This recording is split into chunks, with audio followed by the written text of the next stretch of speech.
Europe 1, 11h midi. Et si on partait? Philippe Googler. Et si on partait, nous sommes aujourd'hui en ligne depuis Séoul avec un Français qui a un destin qui est juste incroyable. Il est aujourd'hui comédien, présentateur à la télévision coréenne. Il a énormément de succès. Il est souvent présenté là-bas comme le plus coréen des Français. Sa vie, elle est là-bas depuis 13 ans. Il s'appelle Fabien Youn. Bonjour Fabien. 안녕하세요. Bonjour. Bonjour. Bonjour. Ah, vous le faites bien. On sent que vous avez l'habitude de dire bonjour en coréen. Exactement. Il est quelle heure à Séoul là? Alors, il est 6h14. Du soir? 18h.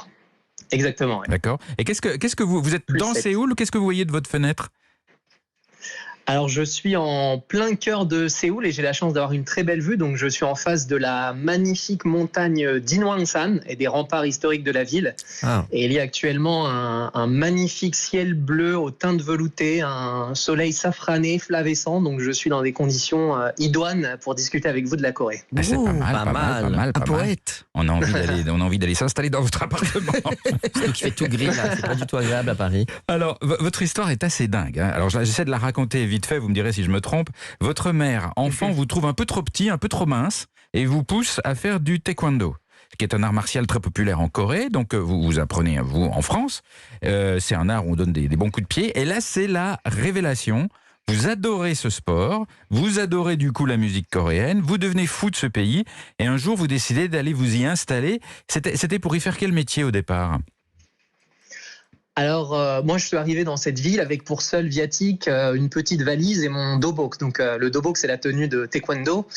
Et donc, c'est vrai que, comme vous l'avez résumé, donc le taekwondo, c'est vraiment la ligne conductrice de toute ma vie. Donc, les valeurs du taekwondo, donc courtoisie, intégrité, il y a persévérance, maîtrise de soi, courage. Ce sont des valeurs qui m'ont guidé depuis l'enfance et dans tous les aspects de ma vie, qu'elles soient personnelles ou professionnelles. Et donc, c'est vraiment la raison pour laquelle je suis venu en Corée. Au début, j'étais curieux je voulais apprendre le taekwondo à la source, donc je suis pas venu pour le travail. Mais à force, comme je suis tombé vraiment amoureux du pays et que je suis resté, j'ai commencé à travailler. Donc, à travailler comme mannequin. Et ensuite, j'ai fait du théâtre. Ouais. Et donc après, à force de faire du théâtre. Donc, comment vous avez appris le coréen? Parce que c'est extrêmement difficile d'échanger en coréen. Oui, c'est une des langues les plus difficiles pour un Français en tout cas, puisque l'ordre des mots est complètement différent par rapport à nous. Donc j'ai appris, on va dire à la coréenne, c'est-à-dire j'apprenais 8 à 10 heures par jour. Donc j'allais en cours 5 heures le matin à l'université. Et l'après-midi, j'avais fait mes devoirs chez moi. Donc, j'ai beaucoup travaillé au début parce que je voulais vraiment apprendre je voulais pouvoir communiquer, faire des rencontres et puis pouvoir en apprendre plus sur la Corée et les Coréens. Et c'est vrai que, quand moi j'ai débarqué en Corée, il n'y avait pas encore autant d'anglophones. Donc, c'était plus difficile de communiquer si on ne parlait pas coréen. Donc, j'ai vraiment fait beaucoup d'efforts. Mais quand vous dites 10 heures par jour à la coréenne, ça veut dire que là-bas, dans ce pays, on bosse beaucoup. Ouais. On étudie, l'éducation est très très importante et on étudie vraiment de manière très intensive.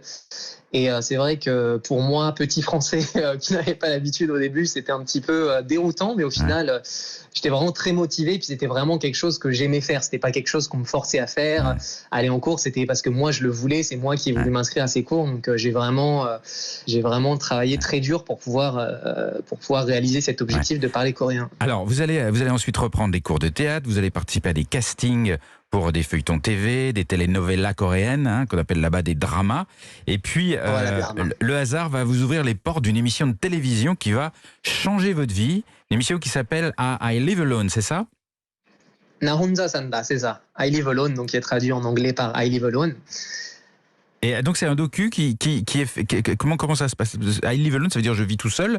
Exactement, ouais. Ça parle de quoi? De solitude?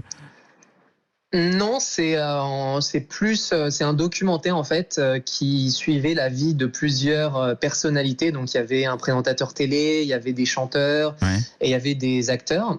et donc moi. Ouais.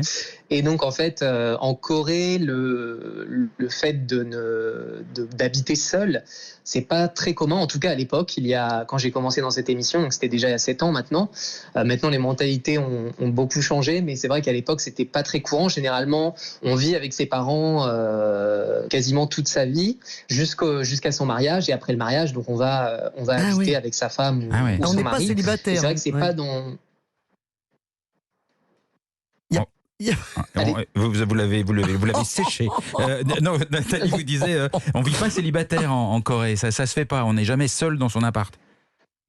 Non, alors maintenant si, mais à l'époque c'était vraiment dans des cas exceptionnels, c'est-à-dire par exemple vous avez une famille qui habite à Daegu et vous allez à l'université à Séoul, vous n'allez pas faire le trajet de Daegu à Séoul tous les jours, donc vous allez prendre un appartement seul à Séoul, mais généralement dans le cas le plus, on va dire, le plus commun, c'est on habite chez ses parents jusqu'au mariage et ensuite au moment du mariage, donc on va prendre son propre appartement pour habiter avec sa femme ou son mari. Donc vous allez faire ce documentaire donc qui va vous rendre célèbre, hein, dès les premières diffusions. Vous êtes très reconnu, vous êtes très apprécié là-bas en tant que Français. Qu'est-ce qui leur plaît chez vous aux Coréens?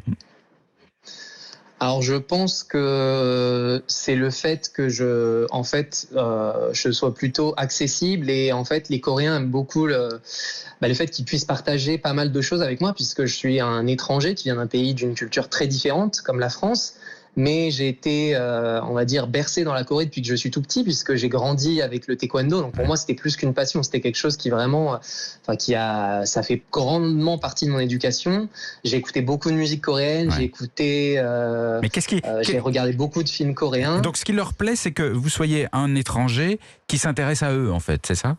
En fait c'est ça, il y a le fait d'avoir des choses en commun à partager avec moi. Je pense que c'est un des aspects qui a fait qu'il s'intéressait à moi. Ouais. Bon, vous restez avec nous, Fabien. On va continuer à explorer à la fois votre parcours et puis la Corée. Les deux sont très liés. On se retrouve tout de suite sur Europe 1.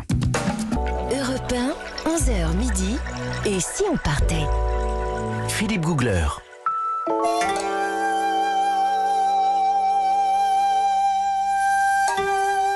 Vous avez fait une fausse note. Ah oui, Philippe. Mais c'est cette corde-là, j'ai toujours du mal avec cette corde-là. Je suis avec Nathalie Corée et Didier Ferrat, mes compagnons voyageurs, tous les jours sur Europe 1. Un grand voyage, et nous sommes aujourd'hui en Corée du Sud, avec en ligne depuis Séoul un Français devenu star là-bas à la télévision. Il est présentateur à la télé coréenne, il est comédien, Fabien Youn. Vous nous entendez toujours, Fabien, à Séoul ? Toujours là. Super. Et vous avez, alors, il y a une chose assez déroutante quand on débarque en Corée, c'est le rapport à la politesse. Il y a une extrême politesse des gens. Moi, je l'ai découvert dans un train, forcément, parce que c'est un peu ma spécialité. Et alors là-bas, les contrôleurs dans les trains, ils ont des gants blancs. Et chaque fois qu'ils entrent dans une voiture où il y a les passagers, ils font un salut. Ah, ouais. Ils s'inclinent comme ça, par respect pour les passagers, une petite courbette, et ils sont extrêmement respectueux. Et d'ailleurs, ils ne contrôlent pas vraiment si vous avez un billet, ils regardent s'il y a des places qui sont occupées alors qu'elles ne devraient pas l'être. Parce qu'évidemment, tout le monde respecte scrupuleusement sa place. Donc s'il y a quelqu'un qui a une place qui ne devrait pas être occupée, il sait s'il y a une fraude ou pas. Mais il n'y en a pas, on fraude pas, ça se fait pas. Ah, c'est un voyage pour nous. Hein. Ah oui, c'est des paysans. Elle est incroyable cette politesse, hein, Fabien?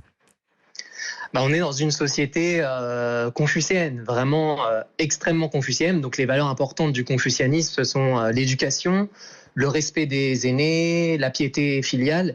Et en fait, c'est vrai que ça ne viendrait pas à l'esprit d'un Coréen de frauder dans le métro ou de ne pas payer son ticket dans un train. Et d'un autre côté, toujours être poli, respectueux envers les aînés, ce sont des valeurs qui sont vraiment très très très très importantes. Et la société évolue très vite en Corée, les mentalités changent également très vite, mais c'est vrai que le confucianisme qui a été introduit donc en Corée, c'était au 14e siècle, donc au début de la dynastie Joseon.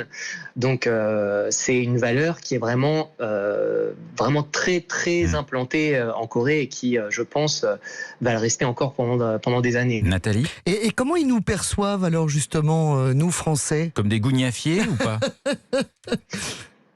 Non, mais en fait, vous savez, la politesse est différente pour chaque pays, je pense. Donc, des choses qui sont considérées comme mal polies en France ne le seront pas spécialement ici, et vice-versa. Donc, c'est vrai que nous, en tant que Est-ce que vous avez un exemple de quelque chose c'est à nous de s'adapter plutôt à leurs coutumes et à leurs manières. Est-ce que vous avez un exemple de choses qu'il ne faut vraiment pas faire là-bas et qui, pour nous, ne représenterait même pas quelque chose d'impoli ? Par exemple, faire la bise à quelqu'un, ça peut mettre une personne très mal à l'aise. Se retenir c'est le contact physique, surtout entre deux personnes qui ne se connaissent pas. Moi, j'ai eu des situations plutôt cocasses avec des amis français à moi qui faisaient la bise à des amies coréennes et qui étaient vraiment choqués parce qu'elles se sentaient vraiment agressées. Quand on ne connaît pas cette culture, c'est vrai qu'avoir quelqu'un qui s'approche de soi et qui commence à frotter sa joue contre la sienne, quand on a l'habitude, ça va, quoique. Sinon, c'est vrai que ça peut paraître un petit peu déroutant, donc je déconseille aux visiteurs français de faire la bise en Corée. Donc ici, on se salue, on peut se serrer la main, mais généralement, on se salue à distance. Ouais. Alors, il y a quelque chose dont on n'a pas encore parlé, c'est de la cuisine, parce que les restos coréens, c'est très connu en France. Vous y connaissez, puisque en plus de toutes vos activités à la télévision, vous avez sorti un livre de cuisine consacré aux recettes coréennes, aux éditions du Chêne. Alors, qu'est-ce qu'on mange là-bas ? Le plat incontournable, ce serait quoi ? Bibimbap. Ouais. Est-ce que c'est bibimbap ou pas ? Voilà, quand on pense à la cuisine coréenne, on pense souvent soit au barbecue coréen, parce que c'est vrai que c'est excellent, mais c'est pas le plat, c'est pas l'épitomé de la cuisine coréenne, puisque la Corée était principalement bouddhiste jusqu'au XIVe siècle, donc ils mangeaient pas beaucoup de viande. Je préfère vous parler, puisqu'on est en plein été, du samgyetang par exemple, donc une soupe de poulet au insam, que l'on appelle, je crois, ginseng en France. Donc, c'est une soupe de poulet avec des dattes et du riz gluant qui est servi brûlant. Et c'est très intéressant puisque ce plat, il va être mangé lors de ce qu'on appelle ici le sambok, qui sont les 3 jours les plus chauds de l'été selon le calendrier lunaire. Et en Corée, on a un concept qui s'appelle liol-tiol et qui pourrait se traduire littéralement par combattre le feu par le feu ou lutter avec la chaleur contre la chaleur. C'est-à-dire que cette soupe, elle est vraiment brûlante. Et les Coréens vont manger donc cette soupe les jours les plus chauds de l'été. Ah ouais ? Et ça fait du bien ? Quand ils vont manger cette soupe, c'est marrant parce qu'ils vont utiliser l'expression « siwanada, siwanada », ce qui veut dire « c'est frais, c'est rafraîchissant ». Est-ce qu'elle est paradoxal quand on mange un plat qui est vraiment brûlant. Ah oui, mais ça fait vraiment du bien de manger du brûlant quand il fait très chaud ? Oui. Il faut comprendre, en fait, moi ça m'a pris plusieurs années, je vous le cache pas, parce que c'est vrai que mes amis coréens, dès que c'est les sambok, donc les 3 jours, ces fameux 3 jours, tout le monde va manger du samgyetang, c'est vraiment la tradition. Et moi au début, il faisait très chaud, manger un plat chaud, j'avais plutôt envie d'aller me mettre dans un frigo, et au final, c'est vrai qu'on s'y fait, je commence à comprendre un petit peu cette notion de shiwanada, du fait que ce soit rafraîchissant. Et vous savez, moi je connais le même truc en France. Mais ça, je ne sais pas si ça se fait dans ma région, en Franche-Comté. On adore manger des fondus au mois d'août, en terrasse, sous le soleil. Et franchement, c'est à peu près le même. moi, j'adore ça. Le même concept. J'adore ça. Je connais un petit resto vers Arbois où on mange des fondus en plein mois d'août. Et c'est très bon, c'est délicieux, ça passe très bien. Et alors, pourquoi pas en Corée, je ne sais pas si vous connaissez ce restaurant à Séoul. Ça, c'est une des expériences gastronomiques, enfin, vous allez voir, pas vraiment gastronomique, de ma vie. C'est que c'est un rapport à l'animal un peu bizarre, je vous préviens. C'est qu'il y a des poulpes vivants dans la vitrine. Et il vous prend le poulpe, il vous le montre et il vous le découpe, la pauvre bête, c'est horrible. Vivant sous vos yeux, et il mélange les tentacules qui sont encore en train de remuer à des feuilles de salade, et vous mangez tout ça avec la bête qui bouge dans votre bouche et dans votre gorge. Et en plus, il se passe un truc absolument dingue, c'est que comme les tentacules remuent un peu avec les nerfs, et qu'il y a des ventouses sur les tentacules, ça s'accroche dans la gorge. Et moi, j'avais l'impression d'avoir une tentacule accrochée dans la gorge pour plusieurs jours. J'ai eu peur. Et voilà. Bon, enfin, après, c'est passé au bout de 2-3 heures en buvant beaucoup d'eau. C'est très, très, très spécial. Hein. Oui, parce que quand même, il faut. Je vous rassure, c'est pas un plat que l'on mange quotidiennement. C'est quand même assez rare. Mais vous le connaissez, ce resto ? Des restaurants comme ça, il y en a énormément. Il y en a partout, dans tous les marchés de poissons, il y en a énormément. Parce qu'on mange de drôles de choses quand même. Moi, je me souviens avoir mangé de la méduse. Donc quand on va en Corée, quand même, c'est un sacré dépaysement culinaire, non ? Il y a énormément de fruits de mer que l'on ne connaît pas en France. On mange également donc des algues. On appelle ça kim ici, et c'est extrêmement, c'est extrêmement bon, et c'est très bon pour la santé. Et c'est ce qu'on appelle les super aliments. Donc c'est un des aliments du futur puisque ça coûte pas cher à produire, c'est écologique et c'est très très nutritif. Et je pense que ça va être l'un des aliments du futur. Moi, je mange du kim, donc cette fameuse algue, tous les jours avec le riz. Il suffit juste d'avoir du riz, un petit peu de kimchi et du kim, et j'ai un repas vraiment très nourrissant pour mes camarades sont pas totalement emballés par la gastronomie coréenne là, pour l'instant. Pas du tout, j'adore ça. Non, mais c'est vrai, je vois vos têtes un peu défaites. Moi, c'est votre histoire de poulpe. Alors là, c'est ignoble. Mais franchement, le kimchi et tout, c'est super. Le bibimbap, c'est super. J'adore. Le kimchi, c'est bon. Vous voyez tout pâle. Mais le kimchi, il faut peut-être expliquer. Oui, il faudrait expliquer ce que c'est. Eh ben, expliquez vite fait alors. Non, il faudrait demander à notre invité qu'il explique parce que lui, il connaît la vraie recette. Est-ce qu'il fait lui-même son kimchi? Ça m'arrive. Donc on a une période où on fabrique le kimchi, donc ça s'appelle le kimjang, donc c'est au mois de novembre. En fait, tout le monde se réunit, alors soit entre familles, moi je me réunis dans la famille d'amis coréens à moi, et en fait on va faire donc le kimchi, donc c'est un condiment donc qui est vraiment incontournable dans la gastronomie coréenne. Donc c'est un plat qu'on appelle banchan, donc il y a un plat d'accompagnement qui va toujours être sur la table, on va dire dans 90% des cas quand on va manger dans un restaurant coréen. Donc c'est du chou fermenté avec du gochujang, donc qui est une pâte de piment, donc c'est assez épicé. Mais comme en France on a, comme le disait le général de Gaulle, 268 sortes de fromage, en Corée on a également une infinité de sortes de kimchi. Donc on a du kimchi blanc pour les personnes qui n'aiment pas le kimchi épicé, donc ça va être du kimchi moins relevé, moins épicé. Et il en existe de toutes sortes, fait avec du concombre, fait avec du chou, fait avec un petit peu toutes sortes d'ingrédients. Fabien, vous habitez, c'est vraiment très bon et c'est excellent pour la santé. Vous habitez à Séoul. Je voudrais qu'on décrive un peu cette ville qui est assez incroyable parce que à la fois elle est très moderne, très high-tech. Vous avez des grands écrans digitaux partout avec la pub. Elle est moderne. Puis en même temps, vous avez des quartiers traditionnels préservés. Le tout se mélange. C'est un curieux mélange. Et en plus avec des gens, je trouve plutôt cool dans cette ville. Comment vous la décririez, vous ? C'est ça, mais en fait c'est vraiment une harmonie, comme vous savez, le drapeau coréen, donc il y a au centre ce qu'on appelle le taeguk, donc qu'on connaît en France sous le nom de yin et yang, donc c'est vraiment une harmonie et ça représente bien la ville de Séoul. C'est un poncif, mais le mélange entre tradition et modernité, c'est vraiment la caractéristique qui définit le mieux la Corée du Sud et sa capitale, Séoul. D'un côté, vous avez le béton qui croque les rues, les bâtiments qui viennent chatouiller le ciel. À côté, vous avez un palais qui date du XIVe siècle. Faut savoir que c'est une ville vraiment empreinte d'histoire et avec une richesse culturelle extraordinaire, ultra moderne, vraiment au top de la technologie, mais tout en ayant des traditions profonde qui découle de plusieurs générations. C'est vraiment quasiment unique au monde d'avoir 5 palais royaux parfaitement conservés ou reconstitués avec les murailles dans une ville aussi immense que Séoul qui compte quasiment 10 millions d'habitants. Et le mélange, c'est le mélange qui est saisissant, je suis d'accord avec vous. On n'hésite pas à construire un truc très moderne à côté d'un palais admirablement préservé et c'est pour nous assez presque perturbant, mais il faut s'y faire, c'est pareil, la Corée elle ne s'apprécie pas en un jour, il faut la goûter avec lenteur et c'est un pays très intéressant. Merci beaucoup Fabien, on pourrait parler avec vous pendant des heures. Je vous remercie beaucoup d'avoir été avec nous en ligne depuis Merci Séoul. À vous. Bonne soirée à Séoul. 감사합니다. 즐거운 저녁 보내세요. Bonne soirée. Vous aussi. Vous aussi. Les sous-titres, mais vous aussi, oui. Bonne matinée plutôt. À bientôt.